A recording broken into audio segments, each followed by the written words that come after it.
बिस्मिल्लाहिर्रहमानिर्रहीम। अस्सलाम वालेकुम नाजरीन, आप देख रहे हैं प्रोग्राम हॉट सीट और मैं हूं हमजा भट्टी। नाजरीन, कोयटा में जाफर एक्सप्रेस पर हमले के बाद सिक्योरिटी फोर्सेस का ऑपरेशन मुकम्मल हो चुका। क्लियरेंस ऑपरेशन में 346 मुसाफिरों को बाहिफाजत बाजियाब करा लिया गया, जबकि 50 के करीब दहशतगर्दों को जहन्नुम वासिल कर दिया गया। सिक्योरिटी जराये के मुताबिक सिक्योरिटी फोर्सेस दहशतगर्दों में शदीद फायरिंग का सिलसिला जारी रहा। क्लियरेंस ऑपरेशन के बायस दहशतगर्द छोटी टोलियों में तकसीम हो गए।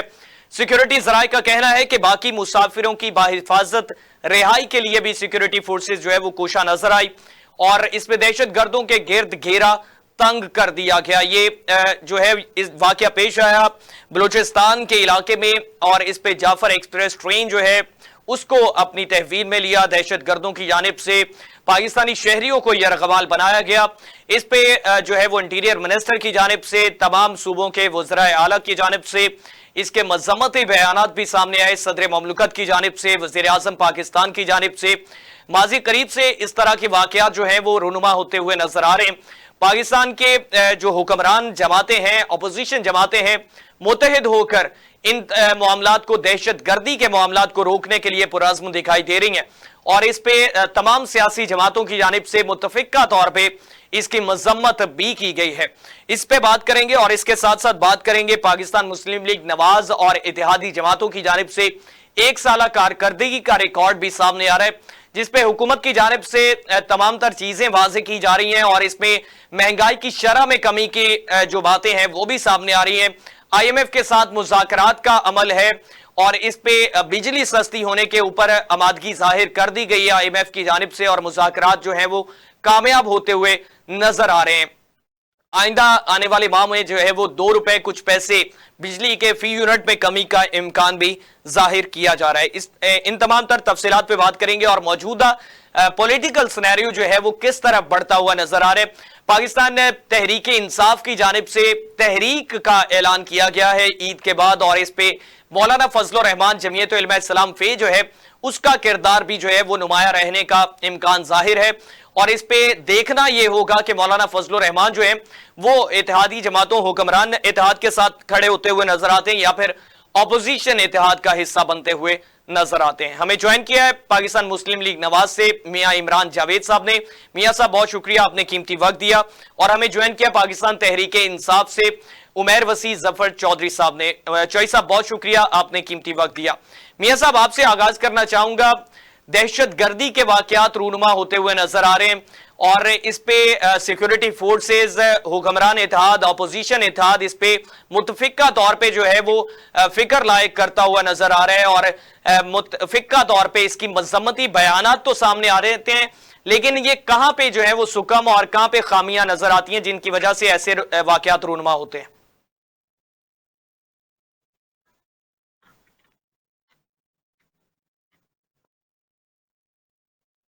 मियां इमरान जावेद साहब, मियां साहब आपसे जानना चाह रहा हूं। जी बिस्मिल्लाहिर्रहमानिर्रहीम, थैंक यू वेरी मच। आप देखें, सबसे पहले तो ये बड़ी काबिले फिक्र और लम्हा फिक्रिया की बात है कि पाकिस्तान के अंदर एक ऐसे मामलात और ऐसी दहशतगर्दी हो रही है। आपको याद होगा कि जब मियां मोहम्मद नवाज शरीफ साहब का दौर शुरू हुआ तो दहशतगर्दी को जड़ से खत्म किया गया। उसमें इदारों के साथ मिलकर एक जामिया प्लान बनाया गया और इस पे वर्कआउट किया गया। ये असल मुहब्बत वतन होने की अलामत है। पाकिस्तान को सबसे पहले सोचने की ये निशानदेही देता है। उसके बाद क्या होता है? उसके बाद एक ऐसा इंसान आता है जो इन लोगों को फिर से इजाजत देता है अपने इस मुल्क के अंदर आने की और आज हमें उसका फिर खमियाजा भुगतना पड़ा। आज जिस इंसान ने ना सिर्फ उन लोगों को दर्ज दिया, उन लोगों को, अपने वर्कर्स को, कि वो मुल्क के अंदर दहशतगर्दी करें, अपने इदारों के साथ बदतमीजी करें, और वो काम जो इंडिया ने कल किया, लेकिन वो काम जो वो सारी जिंदगी नहीं कर सका, वो हमारी कौम के बच्चों को बरगला कर करवाया गया। तो हमें ये सोचना चाहिए कि पाकिस्तान सबसे पहले है। अगर पाकिस्तान है तो हम खुशहाल हैं। आज अगर फोर्सेस ने अपना फर्ज निभाया है तो हमें भी ये सोचना चाहिए कि हम उन शहदा की निशानियों को तबाह बर्बाद किया हमने, और हमने अपने शहदा का जो उनका इज्जत था, एहतराम था, उसको मलिया मेट किया। हमने पाकिस्तान के अंदर पाकिस्तान की कौम को दुख पहुंचाया। वो दुख जो हम आज महसूस कर रहे हैं वही दुख हमने 9 मई को भी महसूस किया।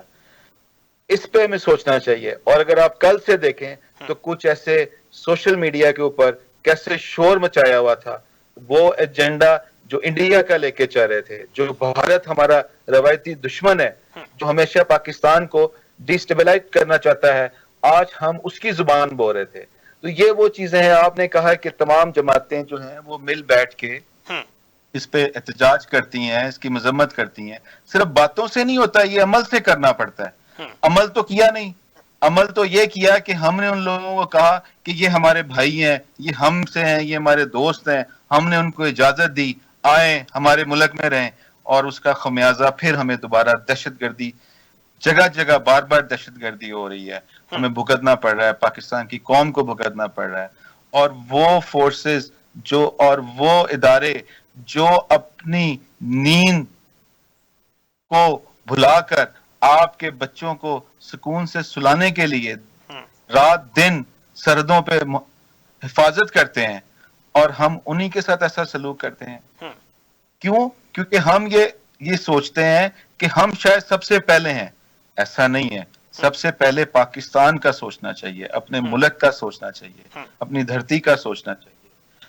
तो इंशाअल्लाह ताला पाकिस्तान के अंदर जिस तरह मियां मोहम्मद नवाज शरीफ ने पहले माजी के अंदर दहशतगर्दी को खत्म किया, और अब भी प्राइम मिनिस्टर ऑफ पाकिस्तान अपने इस मुल्क के इदारों के साथ मिल बैठकर इस दहशतगर्दी का खात्मा करेंगे।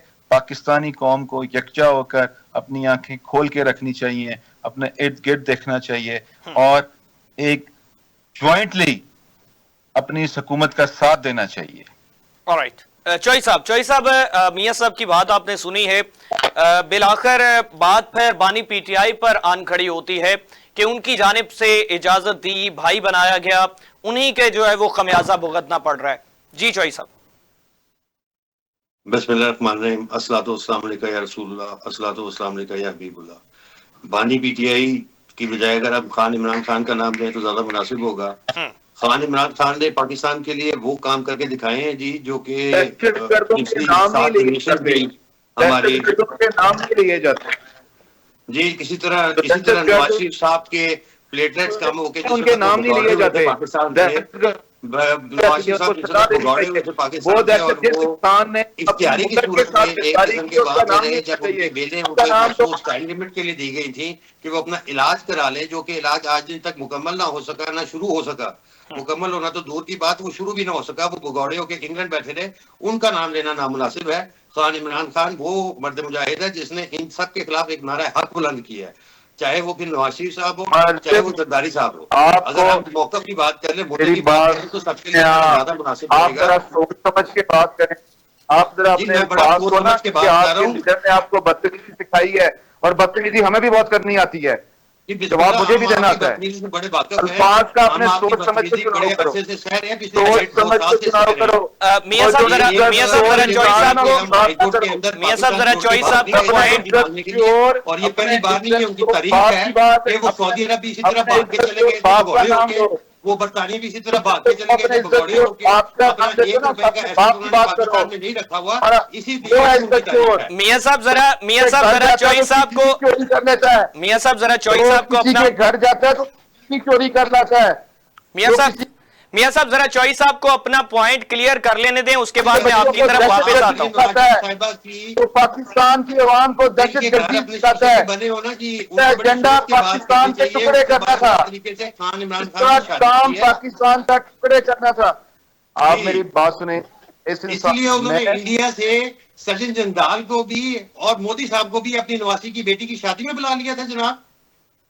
अब हम आपस में बहस अगर वैसा बंद कर दें, मियां साहब जरा चौई साहब को पॉइंट क्लियर करने दें, उसके बाद मैं आपकी तरफ ज्यादा मुनासिब रहेगा। मियां साहब जरा चौई साहब को पॉइंट क्लियर कर लें, फिर मैं आपकी तरफ वापस आता हूं, तो आप फिर उसका जवाब जरूर दीजिएगा। चौई साहब, मैं मेरी जब मैंने बात की तो मैंने ये जो बलोचिस्तान में पेश है, मैंने उतनी ही कम है। ये एक दिहाई का असर नहीं है, ये एक बहुत लॉन्गर पीरियड से ये काम चलता चला आ रहा है। बलोची अवाम के हकूक को सलब करते चली आ रही है, चाहे वो कोई भी हुकूमत बरसरे इक़्तिदार रही है, चाहे वो माशाल्लाह के द्वार रहे हैं, चाहे वो नवाज शरीफ साहब के द्वार रहे हैं, चाहे वो पीपल पार्टी के द्वार रहे हैं, या चाहे वो इवन पीटीआई के द्वार रहे हैं। बलोचिस्तानी अवाम के हकूक को सलब करते गए हैं। वहां पे तालीम की कमी रही है, वहां पे माशी वसाइल जितने भी निकलते रहे वो पूरे पाकिस्तान के लिए इस्तेमाल होते गए और उसका बेनिफिट कभी भी उस अवाम को नहीं दिया गया। यही वजह है कि उस जगह पे वो दहशतगर्द पनप रहे हैं, उनको सूलतकारी मैसर हो रही है। ये हमारी अवाम की मौजूदगी के अंदर ही वो पनप रहे हैं ना जी। जब तक हम उनकी फाइनेंशियल लाइफ लाइन नहीं कट करेंगे तब तक वो इसी तरह पनपते रहेंगे और पाकिस्तान की मुख्तलिफ अदारों को नुकसान पहुंचाते चले जाएंगे। इस वक्त अगर देखा जाए तो टारगेट क्या था उनका? टारगेट वो लोग थे, वो हमारे अफवाज के अमामिल थे जो छुट्टी मनाने के लिए अपने घर जा रहे थे, अपनी फैमिलियों के साथ मौजूद थे। उनको सोची समझी स्कीम के तहत टारगेट किया गया है। इसके बड़े दूरस्थ नतीजे होंगे। इसकी रूट कॉज तक पहुंचना उतना ही जरूरी है जितनी पाकिस्तान की बका और बलूचिस्तान का पाकिस्तान के साथ रहना जरूरी है। अगर आपको याद हो तो इजराइल ने किसी दौर में 2005 में एक नक्शा निकाला था जिसमें सुबह सरहद को उसने केपीके को, जो उस वक्त सुबह सरहद कहलाता था, केपीके को उसने अफगानिस्तान के साथ मुंसलिक कर दिया था, बलूचिस्तान को सुबह सरहद के साथ मुंसलिक कर दिया था और पंजाब को किसी हद तक इंडिया के साथ कर दिया था। ये वही साजिशें हैं जो पाकिस्तान के खिलाफ अमल पैरा है। इसमें किसी सियासी जमात का कोई अमल दखल नहीं है। ये कह देना कि खान इमरान खान के दौर में, वजीर आजम साहब के दौर में वो तालिबान यहाँ पे आए, तो किसी को ये भी याद रखना चाहिए कि उसी दौर में बलूचिस्तान को जितनी पिजराई मिल सकती थी उससे बढ़ के वो दी गई। अफगानिस्तान की जंग को खत्म किया गया। खान इमरान खान वो लीडर है जिसने रशिया जाके ये साबित किया कि वो पाकिस्तानी अवाम के लिए खड़ा है और उसने सबसे पहले पाकिस्तान का नारा लगाया और साबित करके दिखाया। पाकिस्तान ने वो पॉलिसीज अपनाई जिससे पाकिस्तानियों को वो बेनिफिट्स मिले जो ना सिर्फ वक्ती थे बल्कि उनके दूरस्थ नताइज थे।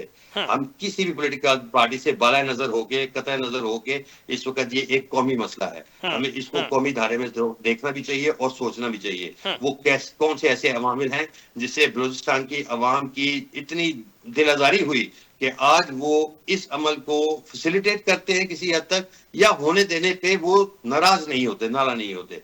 हमें इन दहशतगर्दों की फाइनेंशियल लाइफ लाइन को कट करना चाहिए।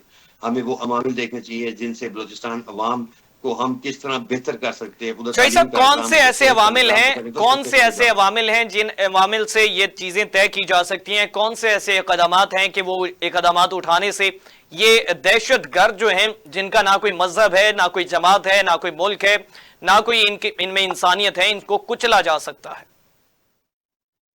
गुजारिश ऐसे कि जब जिसको मारन बलोच एक औरत है जिसके बारे में हम बात करके बहुत नाराज हो जाते हैं, वो बहुत सारी बातों पे गलत भी होगी, हमने मान लिया इस चीज को जी। हम नहीं कहते कि वो ठीक है या बिल्कुल ठीक है या कुछ भी है, लेकिन कुछ पॉइंट्स को वो ऐसे रेस करती है ना जिसको कंसिडर करना चाहिए, उनको एड्रेस करना चाहिए। अगर वो गलत है तो उसको दलील से साबित कर देना चाहिए कि भाई ये तुम बात गलत कर रही, ठीक है। हैविंग सेड दैट, वो एक आंसर हो गया। जो जिस सूबे के वसाइल हैं उससे उसको फैजियाब होना एक लाजमी जुज़ है।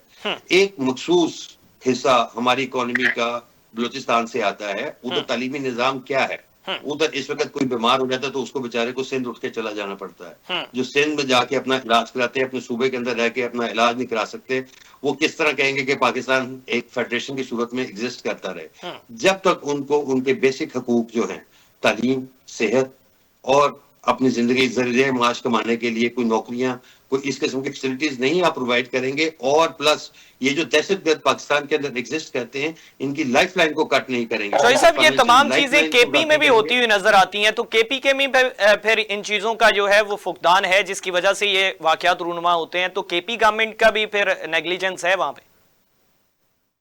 पहले तो मैं आपको गुजारिश करूंगा कि हम जिस वक्त तक पाकिस्तान को एज ए फेडरेशन नहीं लेंगे, हम ब्लेम करते जाएंगे सूबाई हुकूमतों के ऊपर कि केपीके ने ये कर लिया, बलूचिस्तान ने ये कर लिया, सिंध ने ये कर लिया, पंजाब ने ये कर लिया, तो हम मजीद बढ़ते चले जाएंगे। इसी में वो बाहर की ताकतें कामयाब होती जाएंगी, उनका एजेंडा कामयाब होता जाएगा।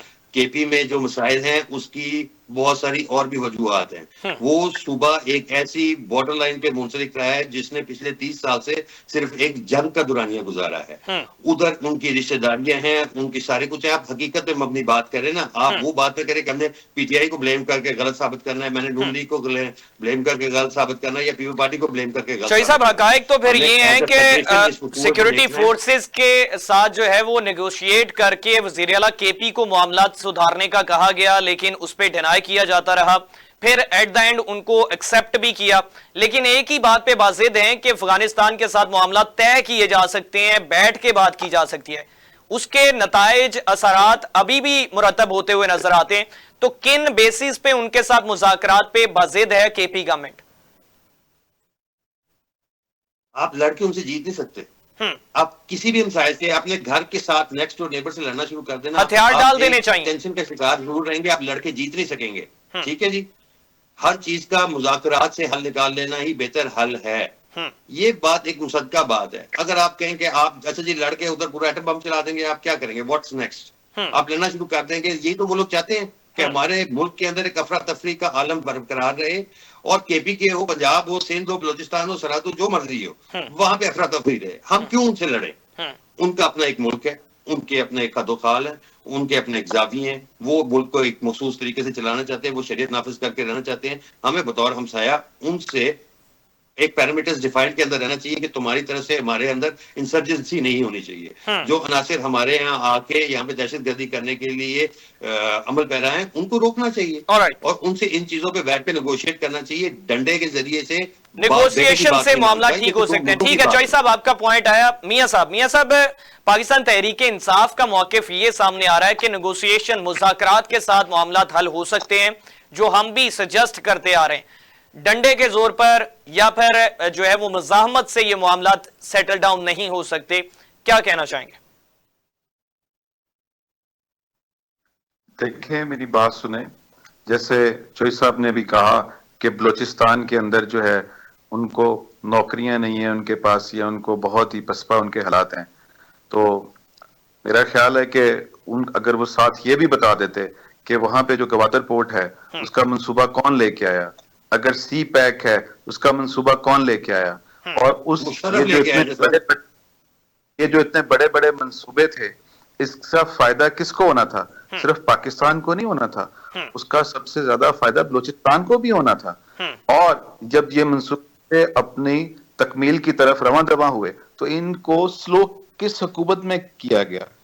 किस हुकूमत ने उन हमसाया ममालिक को नाराज किया और हमें बिल्कुल तनहा किया, इंटरनेशनल हमारे रिलेशंस को बर्बाद किया? ये किसके काम है?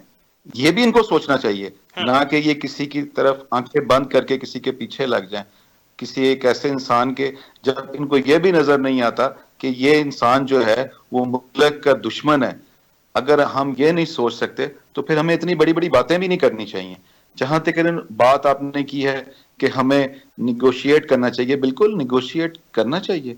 निगोशिएट जो है वो इंसानों से किया जाता है, और जो दहशतगर्द होते हैं वो इंसानियत से बाहर निकल जाते हैं। दहशतगर्द के साथ कभी निगोशिएट नहीं किया जाता, उसको उसके अंजाम तक पहुंचाया जाता है, क्योंकि वो आपके लोगों को मारता है, आपके बच्चों को मारता है, आपकी माओ बहनों को मारता है।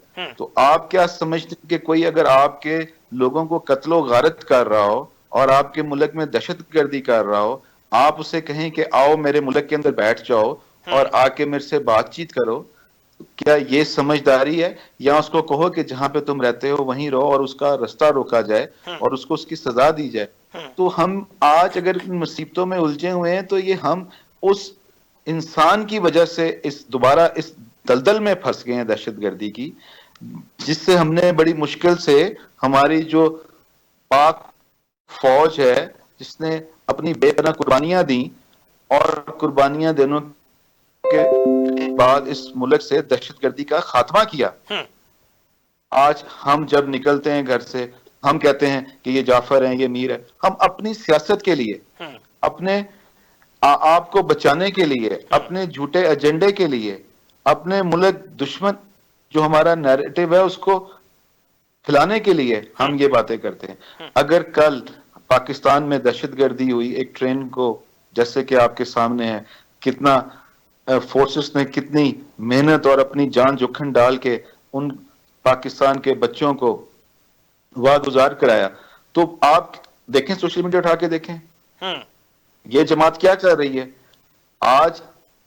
ये आप देख लें, आपको भी, आपके भी इल्म में कि जगह जगह पे इन्होंने वही नैरेटिव बनाया जो कि इंडिया ने बनाया, जिसका जो ये चाहता है, जिसने इस हमले के अंदर प्लानिंग में उनका साथ दिया उन दहशतगर्दों का, और आज हम उन्हीं के मौके को लेके चल रहे हैं। तो इन बात, सबसे पहले तो हमें अपने गिरेबान में झांकना पड़ेगा ना, कि हम क्या कर रहे हैं, हम किधर खड़े हुए हैं। क्या हम पाकिस्तान के साथ खड़े हुए हैं या हम पाकिस्तान मुखालिफ जो कुव्वतें हैं उनके साथ खड़े हुए हैं। पहले हम कहते थे कि जनाब अमेरिका के हम गुलाम नहीं हैं, अब हम उनको खत भी लिखते हैं, अब हम उनकी मिन्नतें भी करते हैं, अब हम उनसे दरख्वास्त भी करते हैं। तो ये सब कुछ सोचना चाहिए इंसान को, हर कदम जो है वो उठाने से पहले सोचना चाहिए। लेकिन क्योंकि इस जमात का ये सोच है, उनका ये वो ही इसी एजेंडे पे हैं कि उन्होंने पाकिस्तान की बर्बादी लेके आनी है। जिस तरह से उन्होंने पाकिस्तान के साथ किया, अल्लाह ताला ने ही उस पाकिस्तान की हिफाजत की है, और इंशाअल्लाह ताला अल्लाह के फजलो करम से पाकिस्तान की हिफाजत हमेशा अल्लाह ताला करेंगे, और पाकिस्तान की पाक फौज करेगी, और पाकिस्तान के अच्छे और बावकार लीडर करेंगे जिन्होंने पाकिस्तान को एटमी ताकत बनाया, जिन्होंने पाकिस्तान को सी पैक दिया, जिन्होंने पाकिस्तान को ग्वादर पोर्ट दी, और बेशुमार काम है। तो इन चीजों के बारे में हमें आज सोचने की बहुत ज्यादा जरूरत है। ऑलराइट, चौई साहब, एक साल कारकर्दगी इस मौजूदा सेटअप की, हुकूमती इत्तेहाद की सामने आ रही है, और इस पे पाकिस्तान मुस्लिम लीग नवाज जो है, पंजाब में गवर्नमेंट है, विफाक में वजीर आजम शहबाज शरीफ साहब हैं। तो आप किस तरह से देखते हैं कि एक साल दौरे हुकूमत में क्या डिलीवर किया है पाकिस्तान मुस्लिम लीग नवाज ने? जी, मैं भट्टी साहब थोड़े से पिछली इनकी यादाश्त ताज़ा मियां साहब की करता चलूं कि कुलभूषण यादव जो है ना जी, वो इमरान खान के दौर में हमने इंडिया के जहाज मार गिराए थे, किसी और के दौर में नहीं गिराए थे। हम वो नहीं है जिन्होंने मोदी को बुला के अपनी नवासी की शादी में बतौर गेस्ट, चीफ गेस्ट उसको बुला के रखा। हम वो नहीं है जिन्होंने उनको हर मौके पे, हर जगह पे जाके, चाहे वो यूनाइटेड नेशंस हो, बैकडोर डिप्लोमेसी के नाम पे उनके साथ जाके नेगोशिएशंस करते रहे। अगर ये समझते हैं इनकी दौरे हुकूमत है, अगर ये समझते हैं बलूचिस्तान के कुएं के अंदर इंडिया की बहुत सारी कारकर्दगी है, तो उसके साथ स्वार्थी ताल्लुकात खत्म कर दें, हिम्मत पकड़े। ठीक है जी, रह गई बात यहाँ पे कि बलूचिस्तान पाकिस्तान के अंदर जो इनकी कारकर्दगी रही है। अच्छा जोई साहब, माजरत खाऊं, आपको इंटरप्ट कर रहा हूं। एक तरफ स्टांस भारत के साथ नेगोशिएशन नहीं होने चाहिए, अफगानिस्तान के लिए पाकिस्तान तहरीक इंसाफ का मौकिफ ये है कि इनको बताया जी, रिटेलिएट करना। मैं नहीं कहता कि भारत के साथ नेगोशिएशंस नहीं होने चाहिए। मैं कब कहता हूँ कि भारत के साथ नेगोशिएशन नहीं होने चाहिए? मैंने इनकी याद दहानी करवाई है कि कुलभूषण यादव हमारे पास एक चीज मौजूद है, उसको कैसे किरदार तक पहुंचा देना चाहिए। मैं ये गुजारिश करता हूँ कि अगर कोई इंसर्जेंसी में अवामिल शामिल, वो एक ग्रुप था जो बलूचिस्तान में एग्जिस्ट करता था, जो कि सारी ये तकलीफकारियों के अंसर के लिए मौजूद था, तो उसको हम एक निशान इबरत बना के अपना मौकफ साबित करें दुनिया के आगे कि हमने ये पकड़ा नहीं, सिर्फ उसको मत के अंजाम तक भी पहुंचाया। ऑलराइट। अच्छा, जहां तक बात है कि ये नून लीग की हुकूमत की और पीडीएम की एक्सटेंशन की, बेसिकली इन्होंने क्या किया पिछले एक साल के दौरानिए में? इन्होंने आईने पाकिस्तान की धज्जियां उड़ा दी, इन्होंने पाकिस्तान के जुडिशरी निजाम को तहस नहस करके रख दिया। ये है इनकी कारकर्दगी। इन्होंने पाकिस्तान की फौज हमारे सिर आंखों पे, उसकी कारकर्दगी से किसी को इनकार नहीं हो सकता। पाकिस्तान की बका के लिए पाकिस्तान की फौज का होना एक जरूरी अमल है, लेकिन चीफ ऑफ आर्मी स्टाफ की एक्सटेंशन 5 साल कर देना अपनी नौकरी बढ़ाने के लिए, जिसमें से जमा हासिल कुछ भी ना हो, तो ये कोई एक नेकी का काम नहीं है। बानी पीटीआई भी मुत्तफिक थे उस पे, चौई साहब खान साहब भी मुत्तफिक थे उस पे। सर मैं कहता हूँ जी, बिल्कुल मुत्तफिक हूँ। अगर कोई चीज करनी है ना जी, उसको रात की तारीकी में 3 बजे पास करने का कोई मकसद नहीं है। आप उसको पार्लियामान में लेके आए, हर एक अपना मौका पेश करें। अगर by the end of the day elected लोगों का ये ख्याल हो कि इनकी 5 साल की बजाय 10 साल होनी चाहिए, तो हमें उसमें भी आमीन है। हम ये कहते हैं कि जनाब रात की तारीकी में रात के 3 बजे एक लॉ को पास कर लेना, जिस लॉ का मुसद्दा किसी के पास मौजूद ना हो, लॉ मिनिस्टर आके जिस वक्त ऑपोजिशन के आगे वो बिल टेबल करना चाहे तो वो कहे कि मुझे अभी मौसूल नहीं हुआ, और उस लॉ को टेबल करने के लिए मौलाना फजल रहमान के ऊपर प्रेशर डालते रहे।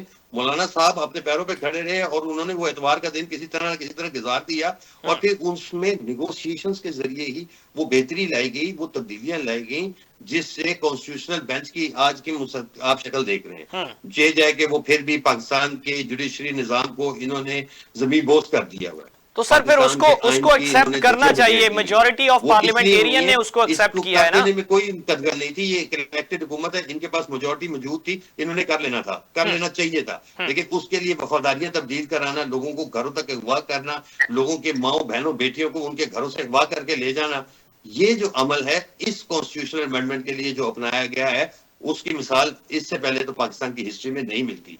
ये है इनकी 1 साल कारकर्दगी, सिवाय इश्तिहारात के। आज आप किसी भी मैं इनको चैलेंज देता हूँ, रेलवे स्टेशन पे मेरे साथ जाके खड़े हो जाएं, ये किसी बाजार में मेरे साथ जाके खड़े हो जाएं, नून लीग का झंडा लगा लें, मैं पीटीआई का झंडा लगा लेता हूँ, कुछ नहीं बोलेंगे, हम खामोशी इख्तियार कर लेंगे।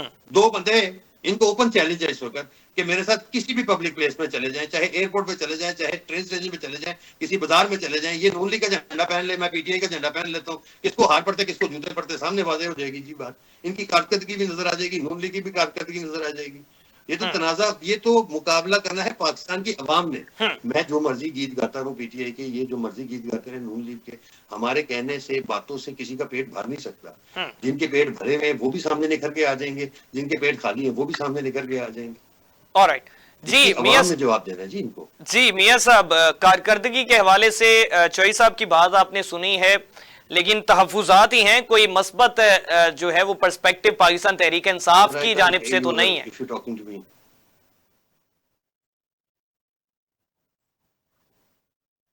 मियां साहब क्या कारकर्दगी है पाकिस्तान मुस्लिम लीग नवाज की 1 साला दौरे हुकूमत में?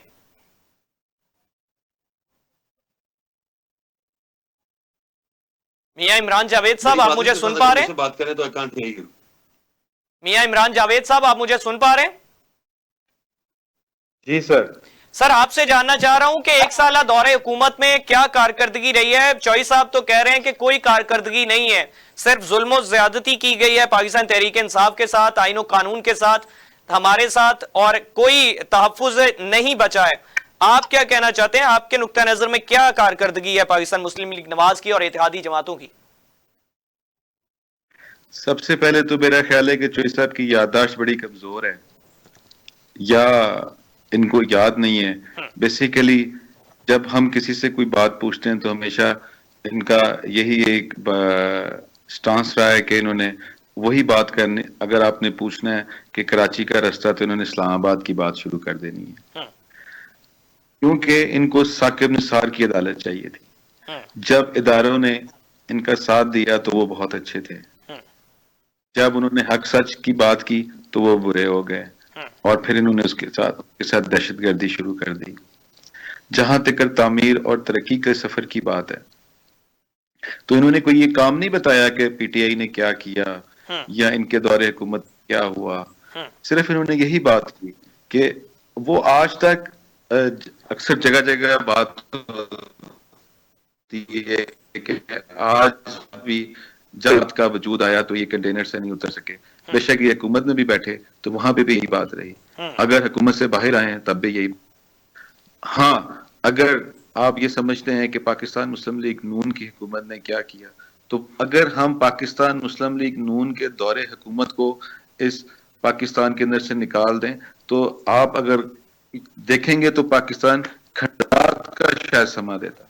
अगर पाकिस्तान को माजी के अंदर भी जब पाकिस्तान अंधेरों में डूबा हुआ था तो रोशनियों के अंदर भी मियां मोहम्मद नवाज शरीफ साहब के दौर में लेके आएगा। अगर पाकिस्तान के अंदर दहशतगर्दी थी तो उसको भी खत्म मियां मोहम्मद नवाज शरीफ साहब के दौर में हुआ। अगर पाकिस्तान में मोटरबेस बनी तो वो भी मियां मोहम्मद नवाज शरीफ के दौर में बनी। और जब इनकी हुकूमत आई तो इन्होंने जिस IMF को हमने खुदा हाफिज कहा था मियां मोहम्मद नवाज शरीफ के दौर में, उसको फिर पाकिस्तान के ऊपर मुसल्लत करना पड़ा। तो ये वो बातें हैं जो ये भूल जाते हैं। हाँ बिल्कुल, हम बात करेंगे पाकिस्तान की खुशहाली की, हम ये नहीं कहेंगे कि अगर हम हुकूमत से चले गए तो हम पाकिस्तान के लिए जो है बारूदी सुरंगें खोद के गए हुए हैं, पाकिस्तान की मौशत के लिए बारूदी सुरंगें खोद के गए हुए हैं। ये बात इन्होंने की थी, हमने तो नहीं की, इन्हीं के लीडरों ने, इन्हीं के लोगों ने की। और जहां तक इन्होंने बात की है, इनको अगर शौक है तो मैं इनको चैलेंज करता हूं कि एनी टाइम जो जहां मर्जी कहेंगे मैं इनके साथ खड़ा होने को तैयार हूं, लेकिन ये जरूर भाग जाएंगे उससे। चौधरी साहब, मियां साहब ने आपका चैलेंज कबूल कर लिया है। वो कह रहे हैं जहां पे आप कहेंगे एनी टाइम मैं खड़े होने के लिए तैयार हूं, झंडा लगा के मुस्लिम लीग नवाज का। उन्होंने कहा कि हर दौरे हुकूमत में नवाज शरीफ साहब के इनिशिएटिव्स के मुताबिक हमने कामयाबियां हासिल की हैं। मुझे थोड़ा मौका दे दें। जी जी, मैंने भी खामोशी से इनकी बात सुनी है। जी जी मियां साहब। ठीक। हाँ, अगर मुआशरत को तबाह किया गया जब इस नालायक इंसान से, पाकिस्तान की, जिसने पाकिस्तान को तबाही की दलदल में धकेल दिया था, जब पाकिस्तान की कौम ने और पाकिस्तान के इदारों ने ये सोचा, देखा, पाकिस्तान, जिनके दिल के अंदर पाकिस्तान का दर्द था, जब उन्होंने ये देखा कि पाकिस्तान डूबने जा रहा है, तो फिर एक रिडीम चेंज हुआ। और फिर अगर नजर दौड़ाई गई तो फिर भी एक ही इंसान नजर आया पाकिस्तान के अंदर जो पाकिस्तान को इस बहरान से निकाल सकता था, और अल्लाह ताला के फजलो करम से वो मियां मोहम्मद नवाज शरीफ ही नजर आए। उस वक्त हर इंसान, हर गली चौक में, हर जगह ये बात की जाती थी, ये खुद बात कर।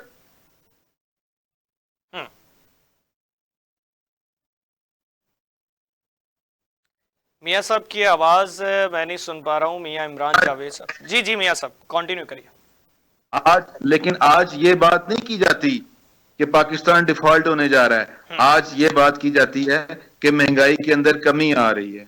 आज फौरन जो इन्वेस्टर है वो पाकिस्तान के, उसके पाकिस्तान के अंदर उसका इंटरेस्ट डेवलप हुआ है, वो अपने इन्वेस्टमेंट्स लेके आ रहा है। जिस तरह से सीपैक का मंसूबा आया, और जिस तरह से कल कतर के साथ, यूएई के साथ और बहरीन के साथ और कितने खलीजी ममालिक के साथ जो आपके इन्वेस्टमेंट के जो मुआहदे होने जा रहे हैं, ये वो चीजें हैं जो पाकिस्तान को आगे लेके जाती हैं। आज पाकिस्तान के अंदर जो है तरक्की का सफर शुरू हुआ है। आज इंडस्ट्रियलिस्ट ये देख रहा है कि मैंने कौन सी नई इंडस्ट्री लगानी है, कैसे अपनी इंडस्ट्री को बहाल करना है, ना कि आज ये बातें हो रही हैं कि पाकिस्तान डिफॉल्ट होने जा रहा है। आज आप गौर करें तो देखें, आप आज पंजाब, इन्होंने जैसे केपीके की बात करते हैं या बलूचिस्तान की, हम पंजाब की बात कर लेते हैं। इन्होंने कहा सिर्फ इश्तिहारात हैं।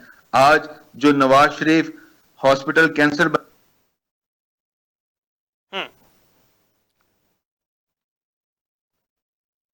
नवाज शरीफ कैंसर हॉस्पिटल भी बनने जा रहा है। मियां इमरान जावेद, पाकिस्तान दावा देता हूं, जाके देखें। आज लाहौर की सड़कें देखें, आज पूरे पंजाब की सड़कों पे सफाई हो रही है। आज जगह जगह गलियों सड़कों पे काम हो रहा है।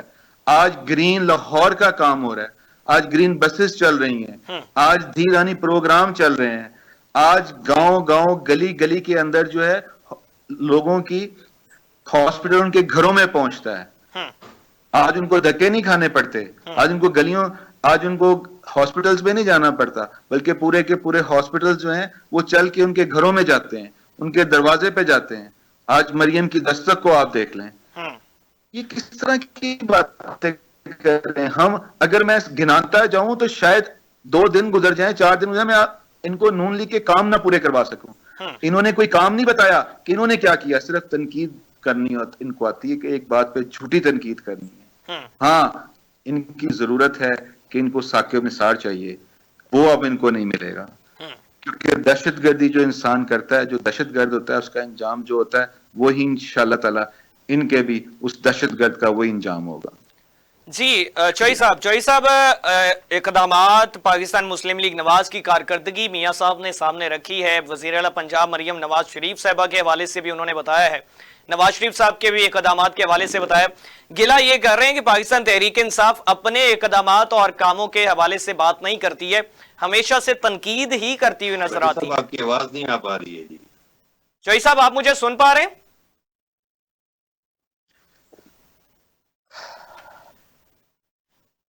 चौधरी साहब, मेरी आवाज आप मुझे सुन पा रहे हैं?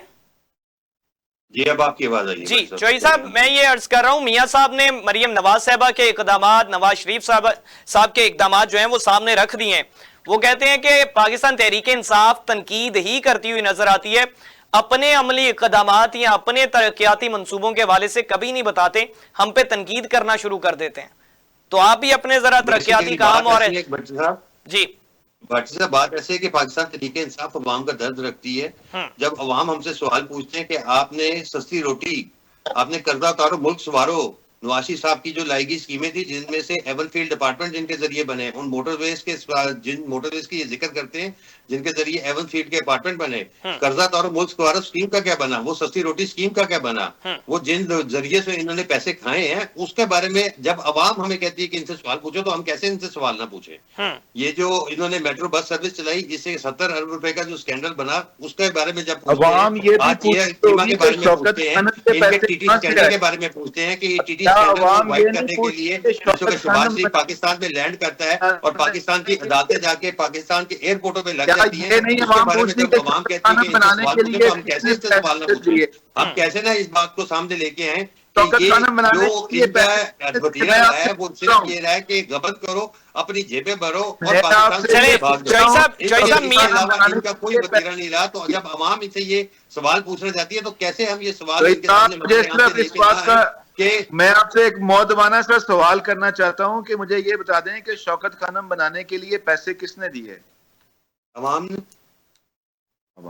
ये आप अपने दिल पे हाथ रख के कह रहे हैं? अल्लाह को हज़न नाज़र जान के कहते रोजा हट के शौकत खानम हुआ, वो प्लॉट किसने दिया और उसके लिए पैसे किसने दिए? शौकत खानम बनाने के पैसे किसने दिए? प्लॉट अवाम, अच्छा नवाशी साहब ने अपनी जेब आप सिर्फ सादा सा सवाल है, नवाशी साहब ने अपनी जेब से दिया। मेरा आपसे सवाल का उत्तर ये है कि नवाशी साहब ने अपनी जेब से वो प्लॉट दिया। अगर जवाब नहीं देना सरकारी जमीन दी है सर, क्या बातें कर रहे हैं? शौकत खानम को आप दुकान लेके आ रहे हैं, वो एक सराई इदारा है। खान साहब ने कभी आज जिंदगी में, इमरान खान ने कभी आज जिंदगी में शौकत खानम के नाम का एक वोट नहीं मांगा, ठीक है जी। आपको आप डिपार्टमेंट का सवाल जब आपसे पूछा जाता है, आप ये बताएं कि कैबिनेट के अंदर करने के लिए हाउस में बैठ के एमएलए की मंडियां लगा दी जिसमें मौजूदा एमएलए की मौजूदा जिन मंडियों से और फिर जो अवाम ने एमएलए का जिन्होंने अपनी वफादारियां तब्दील किया, वो मंजर पे सारी दुनिया ने, सारी अवाम ने देखा, सारे पाकिस्तान ने देखा।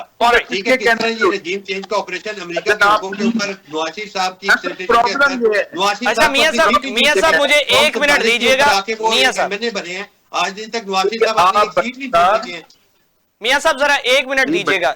मियां साहब चौधरी साहब एडमिट कर रहे हैं कि वो जो नवाज शरीफ साहब ने जगह दी थी शौकत खानम के लिए, लेकिन वो ये कह रहे हैं कि वो जगह उन्होंने अपने पास से नहीं दी थी, वो पाकिस्तान की जगह थी, अवाम की जगह थी जो नवाज शरीफ साहब ने नहीं कहता, मैं किसी और चीज पे और मियां नवाज साहब को 50 लाख रुपए था और जो उनकी वालिद साहब पैसे देते थे वो इन्होंने नहीं बताने। इन्होंने तो ये भी नहीं बताना कि वो जो इनसे तो इस बात जवाब नहीं आप ले सकेंगे, इनसे तो आप इस बात का भी जवाब नहीं दे सकेंगे कि वो कैबिनेट मिट्टी के अंदर जब मिनिस्टर से साइन कराए गए थे, इनके पास तो उस बात का भी जवाब नहीं होना। जब कैबिनेट के अंदर लीडर ने नहीं किए थे, वो ये सही कह रहे हैं। पाकिस्तान ने अपनी सारी जायदाद दुश्मन एक अपनी जायदाद सर टाइम चूंकि खत्म हो गया। मियां साहब ठीक कह रहे हैं। मियां साहब टाइम चूंकि खत्म, मियां साहब टाइम किसने कराए थे? क्योंकि वो साइन इनके लीडर ने नहीं कराए थे, वो तो एक दहशतगर्द था, वो तो एक मुल्क दुश्मन था। चोर और बगावत नहीं है ना, पाकिस्तान की मुकाबला करने के लिए खड़ा है। अगर वो चोर है, अगर वो दहशत करता है तो पाकिस्तान की सुरंगें लगाई थी, वो उसके हुक्म पर हुए थे। मियां साहब मुझे एक सेकंड, चौधरी साहब एक सेकंड दीजिएगा। कौन सा इलाज है? आप इलाज के रिकॉर्ड दे दें कि मियां साहब का ये ऑपरेशन हुआ। चौधरी साहब मुझे एक सेकंड दीजिएगा। चौधरी साहब अगर आप मुझे 5 मिनट का टाइम दे दें तो मैं कुछ वादे कर दूंगा। सर मियां साहब एक सेकंड मुझे दीजिएगा। आखिर टाइम चूंकि खत्म हो गया, आखिर में मैं चौधरी साहब से भी जानना चाहूंगा और फिर मैं मियां साहब आपकी तरफ आऊंगा। 1 बाय 1 मुझे बस उस पर रिस्पॉन्ड कर दीजिएगा। चौई साहब, आपसे जानना चाहूंगा पहले, पाकिस्तान तहरीक इंसाफ तहरीक की तरफ बढ़ रही है और मौजूदा हुकूमत पुरुमीद है अपना टेन्योर पूरा करने पे, किस तरह से अमली इक़दामात करेगी पाकिस्तान तहरीक इंसाफ? उसी तरह से जो जलाओ गिराओ वाले मामलात में आगे बढ़ती हुई नजर आएगी या फिर जो है वो नेगोशिएशन के साथ आगे बढ़ेगी? सर, गुजारिश इस तरह से है कि पाकिस्तान तहरीक इंसाफ अवाम को उसका हक दिलाने के लिए हर उस लिमिट को तक जाएगी जो कानून के जाविये के अंदर हमें अलाउ की गई है। हमारा एहतजाज हमेशा से एक पुरअमन एहतजाज रहा है। हमारा मौक़िफ़ ये रहा है कि आइन की बहाली का हमारी एक तहरीक है कि आइन को बहाल किया जाए हर एक को। क्या वजह है इसकी कि 6 लाख की पाकिस्तान की आर्मी है, उसके अलावा हमारी स्पेशल फोर्सेज हैं, रेंजर्स है, FC है, पुलिस है, हर चीज होने के बावजूद एक खान, इमरान खान वजीर आजम पाकिस्तान की वजूद से इनको इतना डर खौफ है कि उसकी ओपन कोर्ट में ट्रायल नहीं कर सकते ये लोग। हम उस ओपन कोर्ट की ट्रायल के मुतमम्मनी नहीं हो सकते, हम उससे महरूम है। इनको ये डर है कि जिस दिन खान इमरान खान बाहर निकल आया ना जी, अगर आज ये कह दे, एक दफा ये ऐलान कर दें कि हडियाला जेल से उसकी खान इमरान खान की ट्रायल का जो ट्रायल कोर्ट है उधर होगी, तो कराची से लेके पिशौर तक काफिले ना लग जाए, रोडे ना रुक जाए और इमाम ना बाहर निकल आए, तो आप मेरा नाम बदल दीजिए। ठीक है चौई साहब, आपका पॉइंट आ गया सर। ये पाकिस्तान के आइन की बालादस्ती की एक तहरीक है कि जो एक पाकिस्तानी अवाम का आईनी हक बनता है उसको वो दिया जाए। ठीक है, बहुत हमारा इससे बढ़ के कोई मुतालबा नहीं है। ठीक है चौई साहब, आपका पॉइंट आया। जी मियां साहब, पाकिस्तान तहरीक इंसाफ तो तहरीक की जानिब बढ़ रही है, मौजूदा हुकूमत जो है वो किस तरह से टैकल करेगी और क्या पाकिस्तान तहरीक इंसाफ का मौकिफ जो है या उम्मीदें जो हैं वो पूरी होती नजर आएंगी कि ये गवर्नमेंट गिर जाएगी? देखें जी, अगर किसी भी तहरीक ने, किसी भी जमात ने पाकिस्तान के अंदर दहशतगर्दी करने का फिर से सोचा तो उसको चौक में लटकाया जाएगा, उनको सजाएं उनके चौक में दी, उनके साथ मोहब्बत से पेश नहीं आया जाएगा। और जहां तक पाकिस्तान के अंदर हुकूमत की बात है तो अल्हम्दुलिल्लाह पाकिस्तान जो है, आज उड़ान पाकिस्तान का एक प्रोग्राम पाकिस्तान की मुआशरत की बहाली का चल रहा है और इंशाअल्लाह ताला हम अपने अमल से पाकिस्तान मुस्लिम लीग नून की जो हुकूमत है वो अपने कायद मियां मोहम्मद नवाज शरीफ के नजरिए पे काम कर रही है। वो नजरिया जो उन्होंने कई साल पहले दिया था, पाकिस्तान को एशियन टाइगर बनाना, आज वजीर आजम पाकिस्तान और मोहतरमा मरियम नवाज शरीफ साहिबा उस नजरिए के ऊपर काम कर रही हैं और पाकिस्तान की अवाम उनके साथ है। इंशाअल्लाह ताला आप देखेंगे कि वो दिन भी दूर नहीं है, हमारे बच्चे जो हैं वो इस पाकिस्तान को एशियन टाइगर बनता हुआ देखेंगे इंशाअल्लाह ताला। ठीक है, बहुत शुक्रिया। सबसे एक छोटी सी गुजारिश है, सवाल है जी जी, नवाज शरीफ साहब वज़ीर आज़म पाकिस्तान ना बन सके, उसकी क्या वजह रही? मियां मोहम्मद नवाज शरीफ साहब पहले भी पाकिस्तान थे के वजीर आजम थे, आज पाकिस्तान के वजीर आजम हैं और आने वाले वक्त पाकिस्तान के वजीर आजम ही रहेंगे। शाही साहब भाई वजीर आजम है तो मियां साहब भी तो वजीर आजम ही है ना, निकाल सकते। और जहां तक शहबाज शरीफ साहब की वो उनकी सरपरस्ती के अंदर अल्हम्दुलिल्लाह काम कर रहे हैं और आज कौम देख रही है, आज हर इंसान खुशहाली की तरफ बढ़ रहा है। ये वो बातें हैं, हमें इन चीजों से कोई लेना देना नहीं है कि जनाब क्या हो गया, कौन जेल में है, कौन जेल से बाहर है। हाँ, अगर किसी ने पाकिस्तान की तरफ मैली आंख से देखा तो वो आंख उसके पास दोबारा नहीं रहेगी। ठीक है, बहुत शुक्रिया, बहुत शुक्रिया। मियां इमरान जावेद साहब पाकिस्तान मुस्लिम लीग नवाज से हमारे साथ मौजूद थे और उमैर वसी जफर चौधरी साहब हम पाकिस्तान तहरीक इंसाफ से हमारे साथ मौजूद थे। हमने बात की जो मौजूदा एक सानेहा है कोयटा में जाफर एक्सप्रेस पर हमले के हवाले से सिक्योरिटी फोर्सेस ने बाखूबी ऑपरेशन करके जो है वो 346 मुसाफिरों को बाहिफाजत बाजियाब करवाया और 50 के करीब दहशतगर्द जो थे उनको जहन्नुम वासिल किया। और इस पे ये रियासत की रिट को चैलेंज किया गया जिसपे सिक्योरिटी फोर्सेस की जानिब से बाखूबी जवाब दिया गया। और इसके साथ साथ बात की हमने मौजूदा सूरत हाल के मुताबिक पॉलिटिकल सिनेरियो के हवाले से, एक साला दौरे हुकूमत के हवाले से, उसके इक़दामात के हवाले से और इस पे पाकिस्तान तहरीक इंसाफ का मौक़िफ़ भी आपके सामने रखा। पाकिस्तान मुस्लिम लीग नवाज की जानिब से भी मियां इमरान जावेद साहब हमारे साथ मौजूद थे, उन्होंने अपना मौक़िफ़ सामने रखा। उमैर वसी जफर चौधरी साहब की जानिब से पॉइंट आउट किया गया जो तहफ़्फ़ुज़ात हैं उनको मौजूदा हुकूमत की जानिब से। और उस पे पाकिस्तान मुस्लिम लीग नवाज की जानिब से जो रद्दअमल है वो भी सामने आता हुआ नजर आया कि अगर दोबारा से रियासत की रेट को चैलेंज किया जाएगा, अगर दहशतगर्दी फैलाने की कोशिश की जाएगी, अगर रियासती इदारों को नुकसान पहुंचाने की कोशिश की जाएगी, तो फिर उनको जो है वो सख्त नताइज का सामना करना पड़ेगा। पाकिस्तान तहरीक इंसाफ की जानिब से यह कहा गया कि हम पुरअमन जमात हैं और हम पुरअमन तरीके से आईन और कानून की बालादस्ती के लिए, अपने लीडर के जो है वो ओपन फ्री ट्रायल के लिए और पाकिस्तान के अवाम के हुकूक के लिए हम सड़कों पर निकलेंगे, हम पुरअमन एहतजाज जरूर करेंगे। नाज़रीन, आज के लिए इतना ही। अपने मेजबान हमजा भट्टी को इजाजत दीजिए। अल्लाह ने के पान।